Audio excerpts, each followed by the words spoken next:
Today we're jumping right into something timely, getting your air conditioning ready for the summer heat. Yeah, absolutely.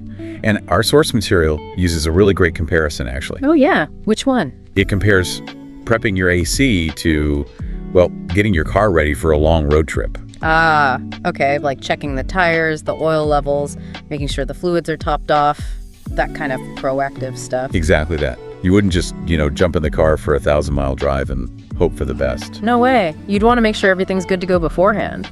And that's the point our sources are making about your AC system. It needs that same kind of attention before it starts working hard all summer. So it's not about just flipping the switch on the first hot day and crossing your fingers. Definitely not. It's about these proactive checks and maintenance steps. Doing them now.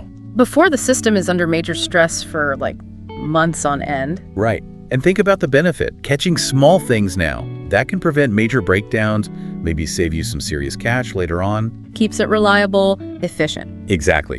When you really, really need it to work. Our source material actually pointed to a specific resource for this comfort control air conditioning. Ah, yes. They mentioned comfort control air conditioning, particularly in the context of places like San Antonio, where apparently summer feels like 9 months long.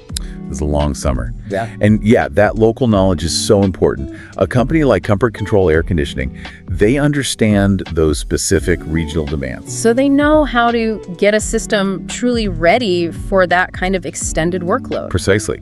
They know what common issues pop up in that climate, what needs extra attention to keep things, humming along efficiently.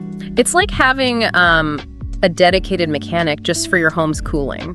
The source really pushes calling experts like Comfort Control Air Conditioning. Makes sense. Take those deliberate steps before the heat is unbearable. It's like a pre-season tune-up for your AC. Kind of like how a good mechanic spots car issues you might miss. Exactly. Experienced AC techs, like the ones at Comfort Control Air Conditioning, they have the training to see potential problems in your system before they become, well, big headaches in July or August. Okay, so the main takeaway is pretty clear then. Treat your AC prep seriously, like you would your car before a big trip. Proactive maintenance is the key. And the source suggests Comfort Control Air Conditioning is a solid choice for that, especially in those really hot regions. It really hammers home calling Comfort Control Air Conditioning as a practical step you can take. This